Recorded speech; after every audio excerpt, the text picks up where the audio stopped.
Galerinha do meu coração, tudo bom? Galera, hoje eu vou trazer para vocês uma indicação de leitura, certo? E antes que comece a falar, ler é chato, né? Pra que ler? Gente, não é só papo de professora de literatura não, tá? Já disse para vocês inúmeras vezes, né? Mas ler, quando nós lemos, nós aumentamos nossa visão de mundo, tá? E para vocês que estão aí nesse momento, né, vestibular, né, ou chegando no vestibular, é importantíssimo que a gente aumente as nossas visões de mundo, certo? E por quê? Porque eu consigo trazer isso para uma redação, porque eu consigo trazer isso para minha vida, porque quando eu leio as pessoas não me enganam, certo? Então não é somente para as aulas de literatura, tá? Ler vai abranger o seu mundo, vai abrir os seus horizontes, tá? Você consegue dissertar melhor, você consegue argumentar melhor, né? Você tem novas visões acerca do que nós vivemos, né? Porque a literatura não é só ficção, né? Muitas vezes ela explica o que está acontecendo em momentos como agora, né? Ou como momentos que passaram, né? E talvez ler literatura explique esse momento, né? Talvez não. A literatura explica muitas coisas, gente. Não é somente você sentar numa bolha e ficar numa ficção, tá? É claro que tem momentos que são só ficção, sim, mas a literatura tem muito mais a dizer do que somente aquele monte de palavras que a gente vê lá e muitas vezes nos assusta, né? O objetivo é abrir nossa mente, fazer com que nós pensemos, com que a gente consiga refletir, né? E quando a gente tem leitura, quando a gente tem novas visões de mundo, quando nós conseguimos argumentar, é maravilhoso. Galera, uma coisa importantíssima, eu sempre digo, meus alunos estão cansados de ouvir. Existe uma coisa que ninguém tira de você. Na verdade, duas, né? Conhecimento e sabedoria, né? Que são duas coisas aí que andam juntinhas, né? Mas, né, sabedoria a gente ganha aí conforme a gente tem nossas experiências, né? E o conhecimento nós buscamos. Então, por que não buscar conhecimento, né? Por que não dar uma oportunidade para ler um livro novo, né? Para ler aí para abrir nossa mente, sair um pouquinho aí da nossa zona de conforto, né? Porque principalmente os cânones literários são bastante aí um certo impasse pra gente, né? Por quê? Porque a linguagem talvez é diferente, às vezes a linguagem está bastante distante do momento que nós estamos, né? Então, o importante agora é abrir a mente e tentar aí novas possibilidades, né? Por que não? É sempre bom tentar coisas novas, né? E para vocês que vivem um momento tecnológico, série, filmes, o livro nada mais é que um momento diferente que você deve dar uma chance. Tudo bem? Então agora eu vou falar para vocês a leitura de um livro bem legal, certo? Confia em mim, é legal, que é um livro de literatura portuguesa, que é o ensaio sobre a cegueira de José Saramago, tá? José Saramago é uma das figuras aí mais importantes que nós temos em literatura portuguesa. É um cara que ganhou já o Prêmio Nobel de Literatura, o que é bastante importante, né? Nesse ramo aí literário, né? Leva o nome do país, leva o nome, a importância da literatura, né? Para a vida das pessoas, né? E que influencia na vida das pessoas, né? Que nos ensina muito. Então, aí uma oportunidade aí de uma leitura nova para vocês e eu vou dar algumas aí visõezinhas sobre ela, para quem sabe, né? Conseguir convencer você de ler esse livrinho, que é bastante importante aí dentro da literatura, tá? Não estamos falando sempre de literatura brasileira, né? Mas é legal a gente conhecer outros tipos de literatura, literatura de outros lugares, né? Literatura inglesa, literatura espanhola, literatura portuguesa, né? Por que não? Então, importantíssimo, né? Talvez um dia a gente possa falar um pouquinho de outras literaturas, como a literatura espanhola, que me gusta muito, né? Além de professora de literatura, sou professora de espanhol, então a gente gosta bastante aí desse tipo de literatura. E a gente pode chegar aí um dia a conversar, caso vocês tenham curiosidade. Belezinha? Então bora lá? Então vamos lá, gente. Nós iniciamos aí então nossa conversa sobre esse livro com a seguinte frase, tá? Que está lá dentro do livro. Se podes olhar, se podes ver, repara. Por que isso, gente? Porque nós vivemos, né, sempre no automático. E muitas vezes nós não enxergamos muitas coisas que nós deveríamos ver, né? Então as coisas simples da vida que são importantíssimas passam despercebidas, né? E às vezes chega um momento que a gente começa a refletir e a gente começa a perceber o quanto a gente perdeu, né? E por quê? Porque nós estávamos no automático, né? Não é legal viver no automático. É legal que a gente repare nas coisas, que a gente preste atenção no que nós estamos fazendo, né? Muitas vezes você está procurando uma coisa, essa coisa está na sua mão. E isso aqui é muito normal, né, da gente perder, né? Por quê? Porque nós estamos no automático, nós vivemos no automático, né? Por exemplo, eu já me peguei numa situação que era do meu cotidiano, né? Agora na pandemia não, né? Mas eu falo, ir trabalhar, né? Então eu sou uma pessoa que pegava muita pista e é uma coisa que eu gosto muito, dirigir é uma coisa que eu gosto muito, e eu fazia no automático.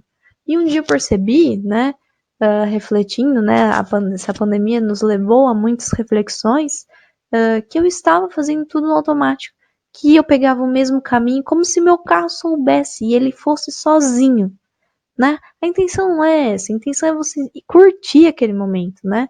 Você está indo buscar aquilo que é seu, as suas oportunidades, né? Você faz aquilo porque você gosta.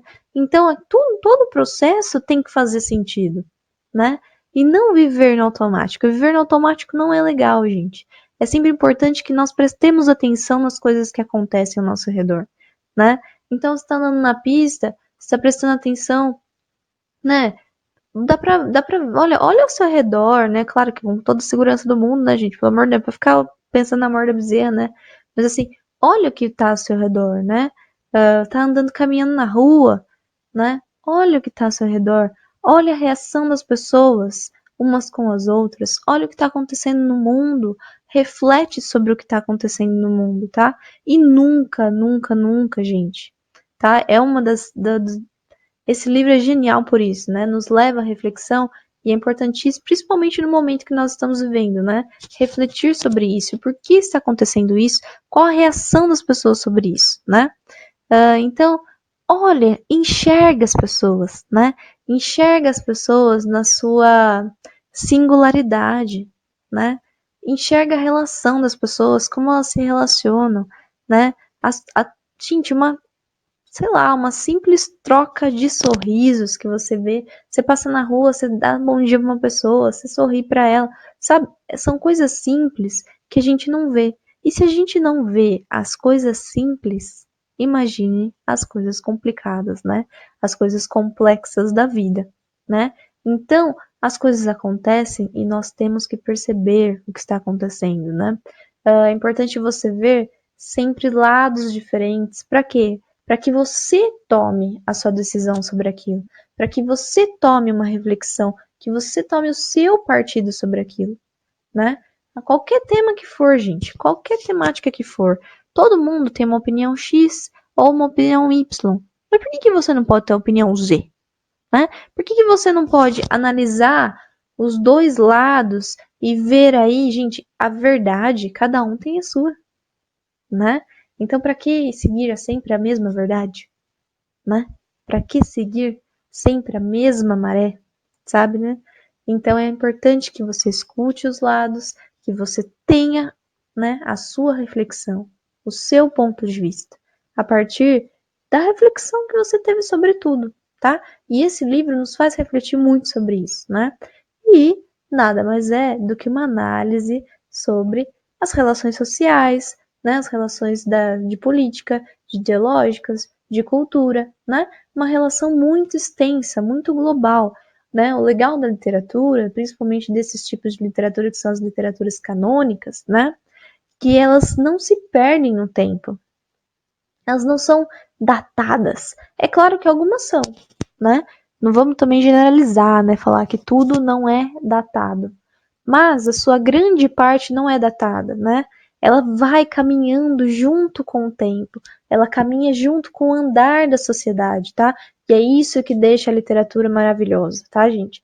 Porque ela não se perde no tempo, ela continua. E cada vez que você lê, você percebe, poxa, parece que tá falando de agora, parece que é muito real, né? Parece que tem a verossimilhança com o hoje, é tão grande que você fala, poxa, né? Ou seja, né, ela tem todo um trabalho estético com a linguagem, a gente já viu lá em Angústia, né, que não nada é por acaso, né, tudo é pensado, tudo é engendrado, né, por quê? Porque ela não se perde no tempo, ou ela trata de temas universais, temas que discorrem coisas importantes, como análise de sociedade, né, análise aí sobre tudo que acontece no mundo, né, que não é novo, né, muitas vezes a gente acha, nossa, tá acontecendo isso agora, mas volta na história. Já aconteceram muitas coisas que acontecem agora, mas que já aconteceram, né? Então por que não refletir sobre isso? E a literatura nos leva a essa reflexão de um modo diferente, né? Então é importantíssimo aí a gente pensar um pouquinho sobre isso. E ao contrário do que vocês pensam, nós estamos falando aí de um livro que foi publicado em 1995. Ou seja, não é um livro que está tão longe de vocês, né? Como vocês imaginam que talvez daria, né? Gente, vamos ler lá um livro do século XVI. Nós temos livros mais novos também que são bueníssimos, certo? Então, como eu falei para vocês, é um livro que ganhou o Prêmio Nobel de Literatura, tá? Esse prêmio tem grande importância, né? E leva o nome do país que ganhou o prêmio, né? Então, Saramago é um dos responsáveis por levar o nome da literatura portuguesa, né? E com certeza, gente, pensando em tudo aí que eu falei para vocês, esse livro é a metáfora dos impasses humanos, de muitas problemáticas que nós levamos aí durante toda a nossa vida, tá? E o que vai falar? O próprio nome, né? Sugestivo, ensaio sobre a cegueira, né? Que também é o que, né? Que está dizendo sobre o quê? Sobre a cegueira humana, sobre a cegueira principalmente relacionada ao mundo contemporâneo. Ou seja, as pessoas vivem, mas elas não enxergam, né? Elas veem, mas elas não reparam, né? E isso é uma coisa aí bastante grave. Muitas coisas a gente perde ao longo dos dias que nós vivemos, né? E não é essa a intenção. Tudo bem? Então, gente, aqui nós estamos falando aí de uma cegueira generalizada, tá? E uma cegueira chamada de branca, tá? Uma cegueira branca, ou seja, não significa que as pessoas são cegas de fato, né? Significam que elas não reparam ao seu redor, elas não refletem sobre aquilo que está acontecendo, tá? E aí eu trouxe um pedacinho do livro para vocês. É claro que eu não vou dar muitos spoilers, né? Porque o intuito do vídeo é justamente levar vocês à leitura, certo? Então, ó, mas a cegueira não é assim, disse o outro. A cegueira dizem que é negra, pois eu vejo tudo branco. Ou seja, né? Nós estamos usando essa cegueira branca como uma metáfora das pessoas que não enxergam as coisas que estão ao seu redor e não aí de uma deficiência, certo? Então a gente está falando também dentro do livro sobre as contradições da espécie humana, né? Pensa num ser que tem contradição, né? Que tem inúmeras contradições. Somos nós, né? Como eu brinco com vocês. A partir do Renascimento, que o homem tomou possessão da sua vida, né? Que nós tivemos aí o antropocentrismo que acontece, começaram as crises existenciais, porque até então Deus resolvia tudo, né?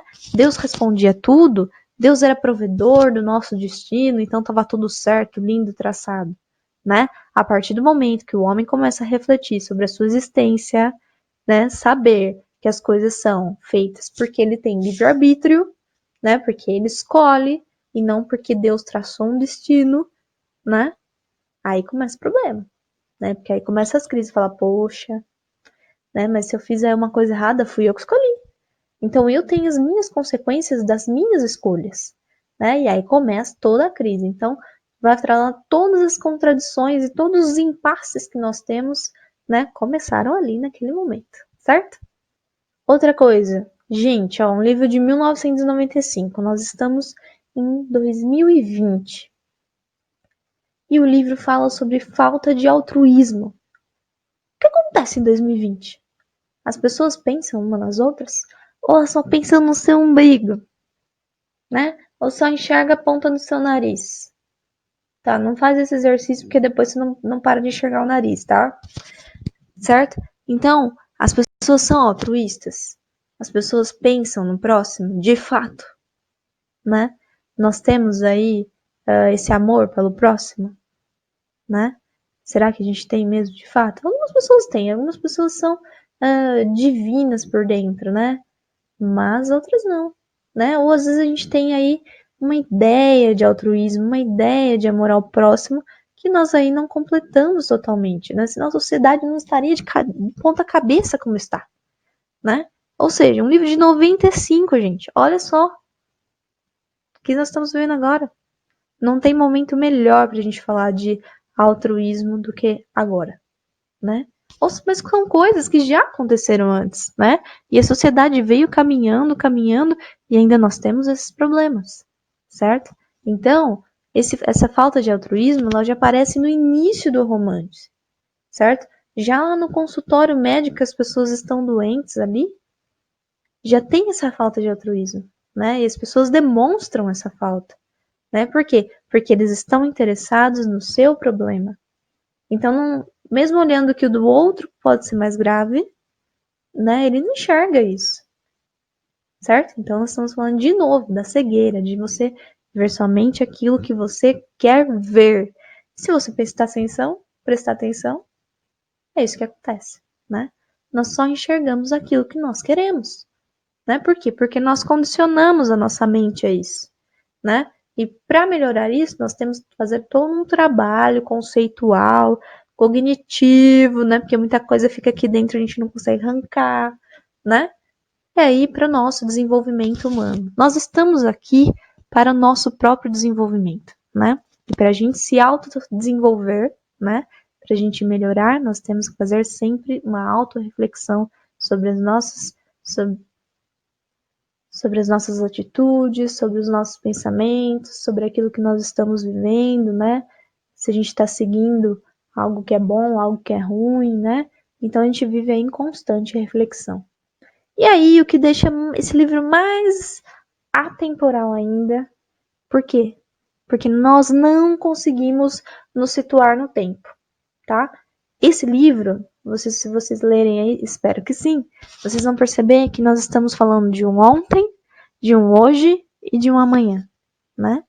E nada mais atemporal do que isso, né? Tratar de um momento aí, né? De uma metáfora de uma cegueira que se transcende ao tempo. Pô, isso é genial, né? Que eu falo para vocês. A diferença do best-seller, que também gosto muito, tá? Acho bem legal, é esse trabalho estético com a linguagem, tá bom? E, gente, nós temos aqui um livro que vai trazer uma imagem totalmente distópica sobre essa sociedade, tá? E quando eu digo totalmente distópica, né? O que eu estou falando? Que ele vai trazer no livro ilustrações hiperbólicas, ou seja, o exagero, essa figura de linguagem maravilhosa, né? Que muitas vezes a mãe usa, né? Que a mãe faz uma tempestade, né? Graças a Deus ela usa hipérbole, porque talvez, né, isso seja melhor para nos convencer de seguir o conselho da mãe, né? Porque muitas vezes eu penso, se eu tivesse seguido, estaria bem melhor, né? Mas a gente é livre. A gente faz as nossas escolhas. Então, nós escolhemos escutar ou não, tá? Então, todas as ilustrações que aparecem no livro, elas são hiperbólicas, tá?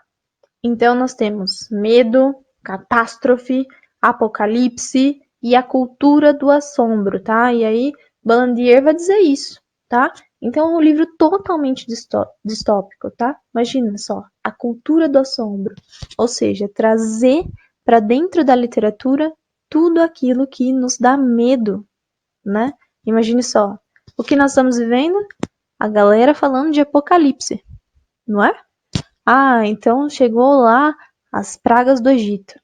Gafanhoto, né? Daqui a pouco vai chegar as moscas, não sei, as abelhas, né? Vocês sabem aí, se não sabe, procura aí as 10 pragas do Egito, tá? Então, ou seja, essa imagem apocalíptica está aqui.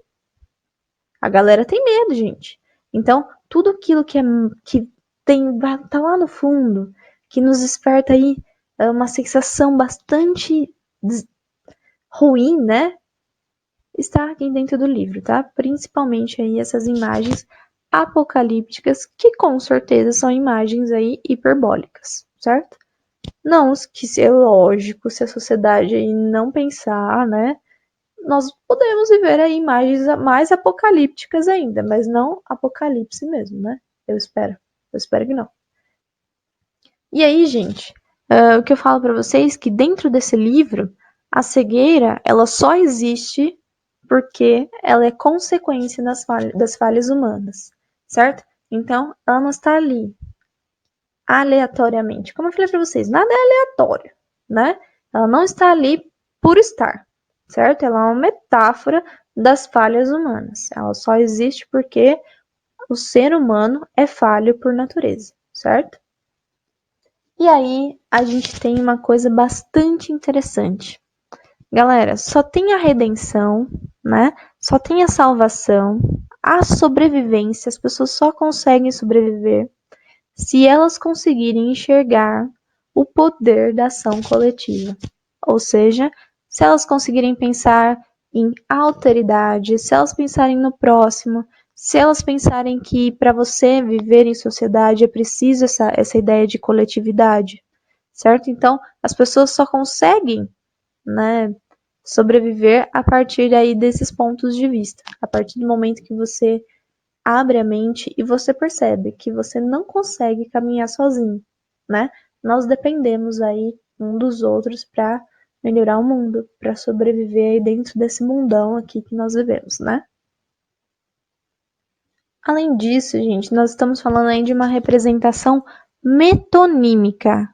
Vai ela com figura de linguagem de novo. Mas o que eu falei para vocês, né? Se a obra é esteticamente trabalhada, né? O que faz? Qual que é o objetivo aí da figura de linguagem, né?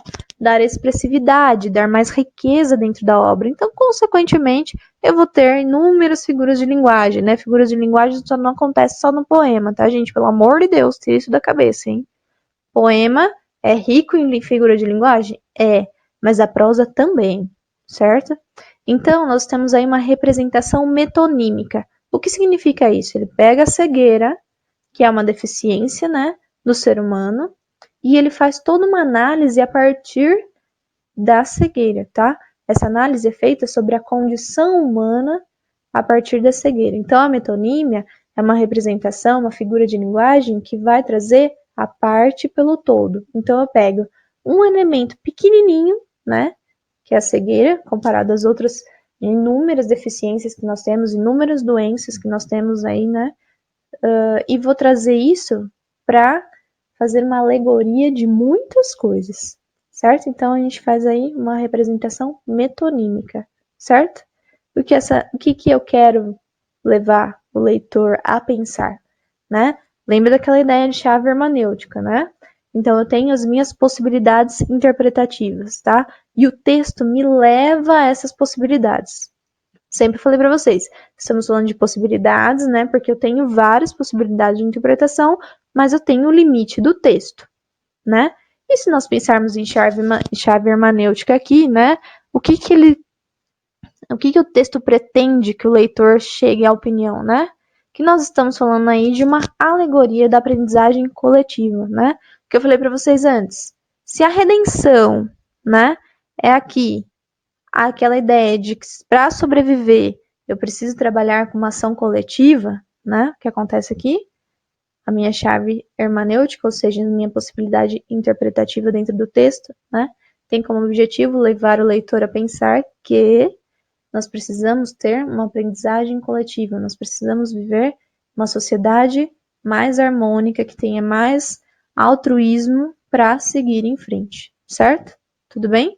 E essa aprendizagem coletiva, gente, é a circunstância limite, né? É a catarse aqui, tudo bem? Então, tudo é prova limite, tudo é levado ao limite, né? E a catarse nada mais é que isso, né?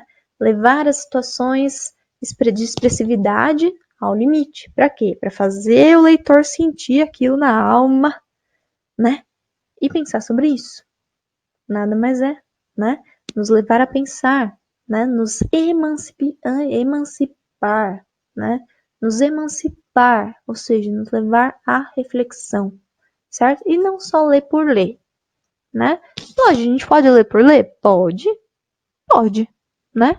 Mas quando você lê, você consegue, né, ter uma opinião sobre aquilo, entender a mensagem, refletir sobre ela, pô, aí é demais, né? Não tem como, certo? E aqui, gente, eu trouxe para vocês uma obra do Peter Bruegel, de 1568, certo? Ou seja, a arte passando, né, os limites do tempo, tá? Que é a parábola dos cegos, que nada mais é do que uma análise, uma crítica à sociedade que não vê, né? Então nós temos aí a parábola dos cegos, ou seja, as pessoas que não enxergam aquilo que está acontecendo, certo? Que elas não têm uma visão de mundo, né? Elas não conseguem analisar o que está acontecendo ao redor. Que a sociedade não consegue enxergar além, né? Ela não tem ideia do que o destino lhe reserva. Por quê? Porque ela não reflete sobre isso. Como que ela vai ter ideia do destino se ela não reflete, né? Ou seja, nós temos aqui cegos que se apoiam uns aos outros para quê? Para que eles não caiam, né?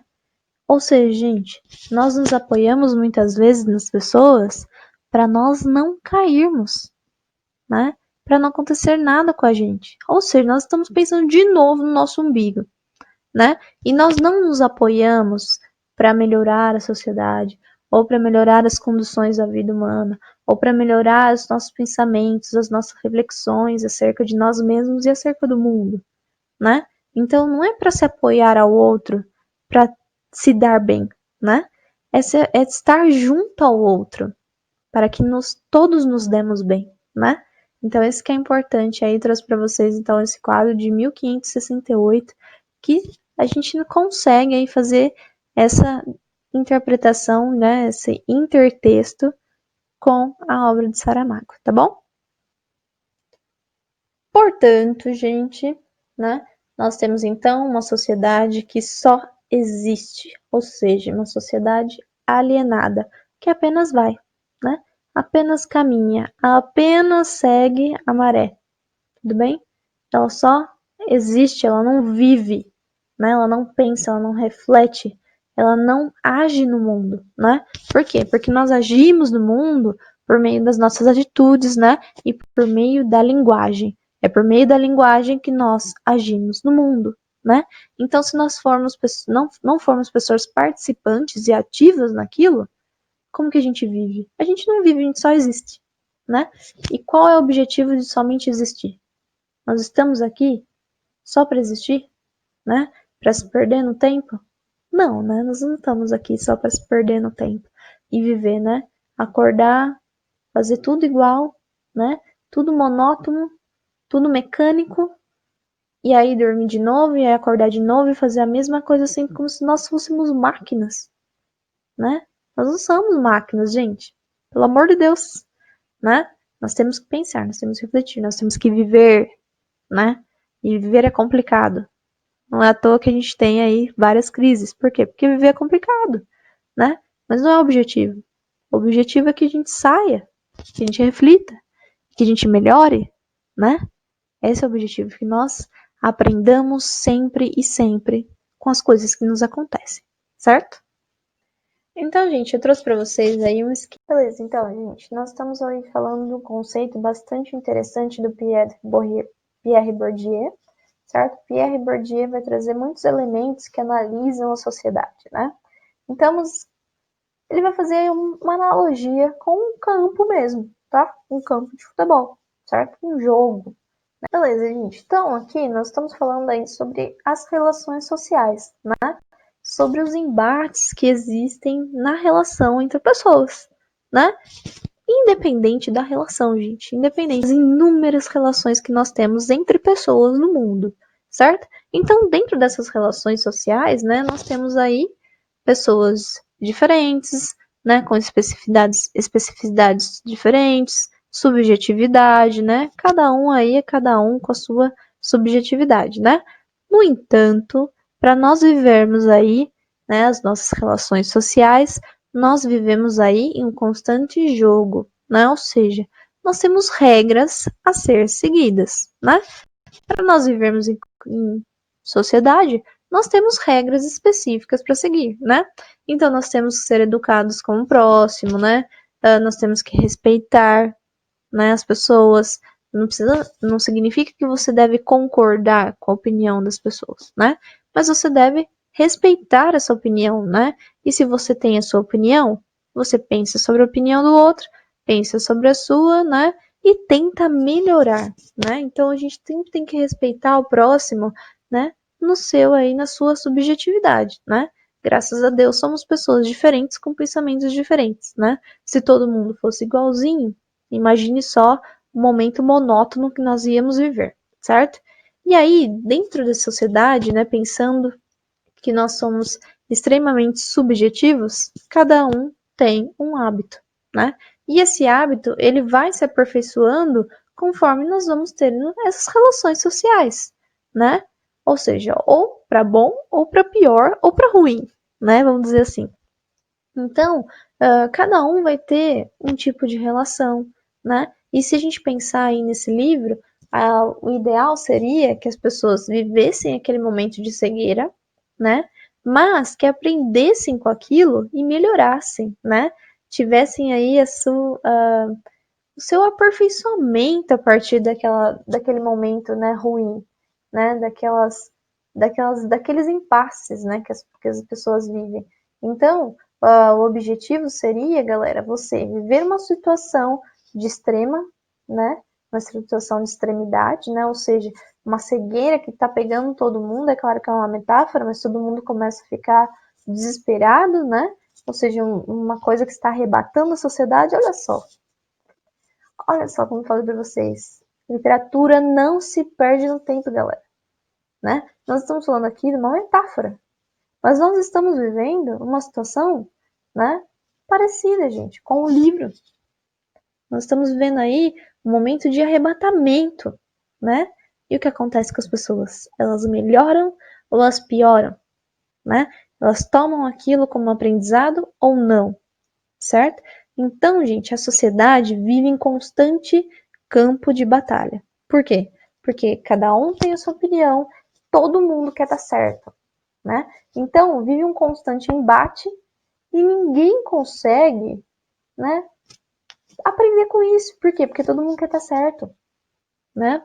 Então, não é o objetivo, né? O objetivo é que a gente aprenda. Mas não, a gente quer estar certo, quer estar certo, quer estar certo, né? E é isso que acontece, tá? E no livro as pessoas também agem dessa forma, né? Ou seja, né? Complicado, né? Crises existenciais, subjetividade humana, né? Grandes impasses da sociedade. Tudo isso está dentro do livro, certo? Então, gente, nós temos regras de convivência na sociedade, né? Nós temos regras para viver bem, para viver em harmonia, mas não significa que funciona sempre, né? Por quê? Porque cada um tem a sua escolha, cada um tem o livre-arbítrio e vai escolher seguir aquilo ou não, né? E aí nós chegamos àquela ideia de a lei do mais forte, darwinismo, né? Dentro da sociedade, né, consegue sobreviver aquele que é mais forte, né? Independente se nós estamos falando de estrutura física ou de poder, certo? Então vocês sabem, né? Nós temos aí a lei do mais forte. O mais forte sempre sobrevive aos impasses que acontecem dentro da sociedade, certo? E aí tem uma coisa interessante, gente. As personagens dentro do livro não são nomeadas, tá? E qual o objetivo das personagens não serem nomeadas? Aproximar com o leitor. Por quê? Porque se eu coloco o nome numa personagem, né? Nós vamos visualizar uma personagem específica, vamos imaginar suas características específicas, né? E vamos ficar bastante preso à ficção. Agora, se eu não nomeio essa personagem, o que acontece? Eu consigo abranger o meu pensamento, né? E eu consigo trazer aquilo para a minha realidade. Ou seja, aquilo se torna mais verossímil ainda, certo? Por quê? Porque numa obra como essa, gente, é fundamental que o leitor compreenda, né? E para mais que o leitor reflita, né, sobre o que está acontecendo no livro e consiga trazer para suas vertentes, né? Para aquilo que ele está vivendo ou para aquilo que já viveu e ele pensar: será que a gente está vivendo agora tem consequência do passado? Será que a gente está vivendo agora vai ter consequência para o futuro, né? Então nós temos que refletir. O objetivo é que nós nos adentremos a chave hermenêutica do texto e que cheguemos a uma reflexão, certo? Então, gente, a mímese, ou seja, a representação da realidade, certo? Ela é seca, tudo bem? Por quê? Porque para mostrar a realidade verossímil, né, essa mímese humana, eu vou tratar ela da forma seca, ou seja, eu quero trazer, né, da forma como ela é. A realidade não é um mar de rosas, não é tudo lindo romantizado, né? A gente tá mais pra novela mexicana mesmo, certo? Então, para eu mostrar a realidade como ela é, eu trago aí uma mímese, uma representação bastante seca, certo? E a condição humana, gente, lembra que eu falei para vocês, é um livro bastante hiperbólico, né? Então, essa ideia da condição humana, ela é sempre posta num limite que nós não conseguimos nem imaginar, certo? E esse limite é referente ao quê, né? A quê, na verdade? Ao sofrimento humano, né? O sofrimento humano levado ao limite, né? Para quê? Para impactar a gente, né? Para levar a gente à reflexão. Porque a partir do momento que é exagerado, é hiperbólico, pô, catarse. E nós somos totalmente catárticos, né? Nós gostamos aí de um negócio bastante explorado, hiperbólico, para quê? Para impactar, né? Então o cara inteligentíssimo, Saramago, fez o quê? Hipérbole, gente. Trabalho estético com a linguagem, certo? E nós temos uma personagem bastante importante, gente, dentro da narrativa, que é uma mulher, tá? Que ela tem como objetivo desvendar os olhos dos outros cegos, certo? Ou seja, levá-los à redenção, né? E como a gente já falou no texto não, na aula aqui, a redenção é o trabalho coletivo. O objetivo é a alteridade, é pensar no próximo, é enxergar aquilo que está acontecendo no mundo, certo? Tudo bem? E aí, quanto mais valores as pessoas têm, melhor, tá? E essa personagem, gente, bastante legal, bastante importante, que ela não é cega. Todo mundo tá cego, a sociedade tá arrebatada pela cegueira, só que ela não é. Sabe por quê? Porque ela é tomada como exemplo, né? Exemplo daquilo que você deve seguir, tudo bem? Então, por que que ela é exemplo? Porque ela tem valores, tá? E esses valores e as ações positivas dessa personagem deixam ela imune à cegueira, certo? Ou seja, eu tenho uma personagem exemplo daquilo que você deve seguir para não entrar nessa cegueira arrebatadora do mundo, que, como eu falei para vocês, é metáfora, certo? Então, essa personagem é bastante importante porque ela tenta trazer para as pessoas, né, a visão, porque aquilo não é real, né?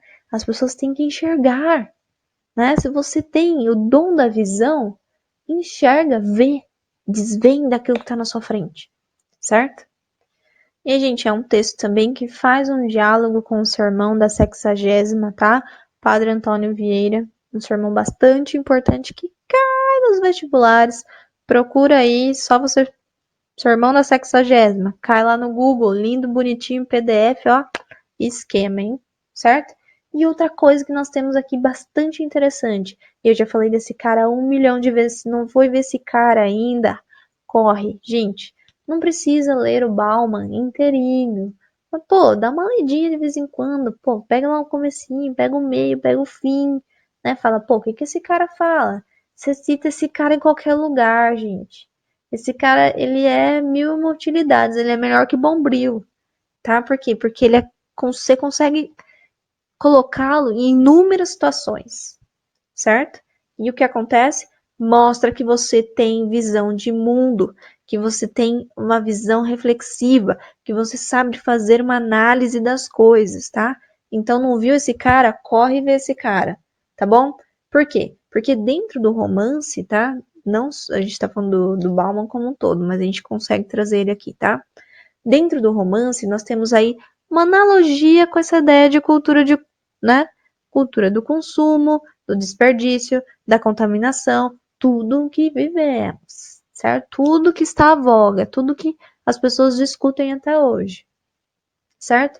E aí, em Sociedade Líquida, gente, ele vai tratar de como as pessoas são efêmeras, né? De como a sociedade é efêmera, como as coisas são passageiras, como as coisas não têm mais valor, né? Como se fosse uma coisa que passa para outra. Por exemplo, isso aqui, compra isso aqui.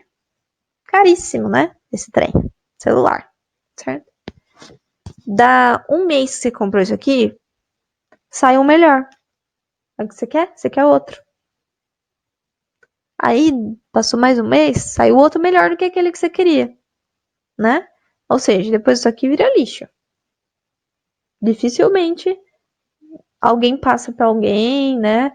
Ou você pode procurar. Todo mundo tem um celular velho na gaveta, né? Por quê? Porque vira lixo, gente. Vira lixo. Porque a gente só quer consumir. E a gente se perde nisso, né? E a gente tem uma reflexão aí também, que é aquela ideia do é importante ter ou ser. Ou há um equilíbrio entre isso, né, gente? Porque nós queremos ter as coisas, tá? Não é errado você querer ter as coisas. Mas isso não pode se sobrelevar ao seu ser, né? Nós temos que ser, nós temos que ser pessoas boas, pensar no próximo, nos autoconhecer, nos amar da maneira como nós somos, certo? E ter também, né? Mas tudo em constante equilíbrio. O problema é que a gente não gosta de equilíbrio. A gente gosta do negócio louco, né? Então, o problema maior é isso, tá? E aí, ele vai trazer muitas dessas discussões. Gente, vocês não viram Bauman? Por favor, cara. Tá perdendo tempo. Corre e vê esse cara. Esse cara é demais. Certo? Por quê? Porque vai te ajudar muito. Em inúmeras situações. Certo? Então, é uma análise da liquidez da sociedade, né? Por quê? Porque a sociedade se perde em coisas pequenas que não deveria se perder, né? Então aí é uma reflexão que nós temos também aqui dentro do para vocês aí uma sugestão também, né? Estou cheia das sugestões hoje, que é Blindness, que é uma adaptação aí do livro de Saramago, do Ensaio sobre a Cegueira. É uma adaptação aí bastante relevante porque foi elogiada pelo autor, certo? Então para vocês verem que tem qualidade, não é uma coisa aleatória, né? Não significa que não é para ler o livro, tá? Então, você pode assistir o filme, depois ver o livro, você pode ver o livro, depois assistir o filme, porque não, né? Não tem problema nenhum, certo? Mas, gente, o que é legal você ler o livro, por quê? Muita gente não gosta de ler, gosta de filme, porque o filme tem imagem pronta, né? E nós somos seres imagéticos. O ser humano, na sua natureza, é um ser imagético. Então, o filme é um caminho muito mais fácil, né? Agora, quando nós estamos lendo, nós temos que criar imagens, né? Então, dentro da nossa cabeça, nós temos que criar aquilo que está acontecendo, né? E o filme não, o filme está pronto, tá? Então, por isso que eu falo para vocês, o importante de ler, porque nós exercitamos o nosso cognitivo, né? Nós exercitamos o nosso cérebro, a nossa capacidade de criação, né? A criação de muitas coisas e também criação de imagens, né? E a nossa aí, abertura de horizontes em relação ao mundo e aos nossos pensamentos, certo? E não ficar fechado numa bolha para sempre, certinho?